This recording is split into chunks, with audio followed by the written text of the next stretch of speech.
On est de retour sur le plateau de Connecté sur la Mauricie. Je vous souhaite une belle soirée. Merci d'être là. Merci de nous rejoindre tous les jeudis et évidemment lors des diffusions un peu partout sur notre grille horaire. C'est l'heure de parler culture avec notre chroniqueuse Marie-Claude Châteauneuf. Bonsoir. Allô, Émilie. Alors, on parle de film ce soir avec une réalisatrice de chez nous. Absolument. Chloé Leriche qui vient. Le film va être lancé le 15 avril au Tapis Rouge et j'invite tout le monde à aller voir le film. Elle a eu un budget d'1,3 million. Elle a travaillé. Ça fait 10 ans qu'elle travaille. Hey. Le scénario, les démarches pour aller chercher le financement.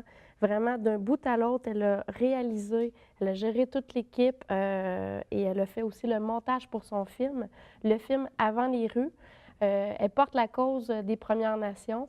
En fait, dans la scénarisation, c'est un Atikamekw qui va se trouver à faire un vol par introduction, par infraction. Ça va mal tourner, mais il va reconnecter avec tous les rituels de ses ancêtres. Donc, Chloé Leriche qui porte ce film-là sur ses épaules depuis 10 ans. Donc, c'est important d'encourager les gens du coin. C'est vraiment, je pense, un bon film. Et d'ailleurs, dans les critiques qui sont sorties actuellement, parmi les critiques qui sont sorties, elle fait partie du top 10 des films à voir au même titre que Xavier Dolan. Oh, wow. Donc, est-ce que c'est peut-être notre prochaine Xavier Dolan de Trois-Rivières? Je pense que oui. Donc, c'est une invitation que je souhaite lancer à tout le monde aujourd'hui. Est-ce que tu dirais que c'est un film qui est accessible à tous? Parce que parfois, il y a des films qui sont plus de répertoire. Ou est-ce que là, celui-là, c'est accessible? Je vous dirais, c'est sûr que c'est un film de répertoire. C'est tourné, c'est sous-titré tout le long. Je vous le cacherai pas. Okay. Sauf que je pense que ça peut faire du bien de déroger du cinéma traditionnel et d'aller voir quelque chose qui nous percute un peu, de reconnecter avec des émotions et surtout de découvrir les origines peut-être ou les rituels des Premières Nations parce que veut pas, c'est eux qui étaient ici en premier avant que tout le monde arrive. Alors, on va aller voir ce que ça a donné votre rencontre. Super. Merci beaucoup.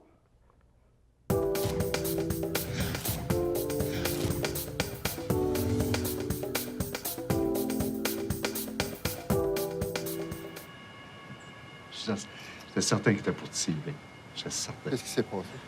Il nous avait à la face. Non, je vais fermer ma gueule.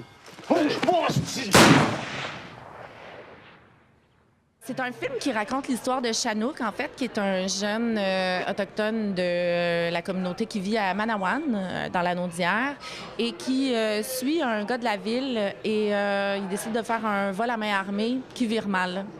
Donc, il tue un homme, puis le film raconte la semaine qui suit. En fait, on le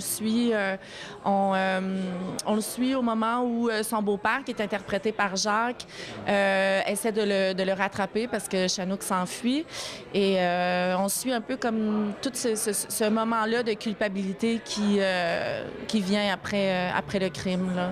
Disons que, en tant qu'Autochtone, disons que ça nous permet de montrer un peu une partie de la réalité d'une communauté autochtone, mais aussi la vie quotidienne d'une famille avec certains problèmes aussi, là.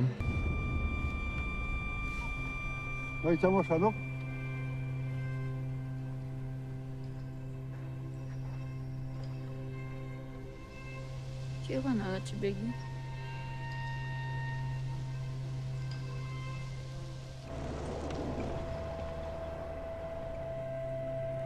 Tony Nebrari now!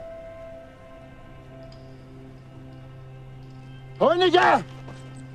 Shit, Owen! Chica! Rico Bellemare a fait un travail vraiment extraordinaire, mais en fait, tous les comédiens du film sont super bons. Même les plus petits rôles, les gens sont épatés de voir que c'était tous à la base des non-acteurs. Puis quand Jacques dit que c'était difficile, il faut savoir que c'est un film qui est assez raide quand même. Le sujet est dur, puis fait qu'au niveau émotif, c'était très challengeant pour des non-comédiens, surtout là, qui n'ont pas l'habitude d'entrer et de sortir dans une émotion.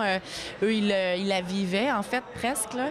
Mais oui, à date, en fait, tout le monde parle de la qualité du jeu des acteurs. Puis je suis super fière parce qu'on a travaillé très fort. Puis, ouais.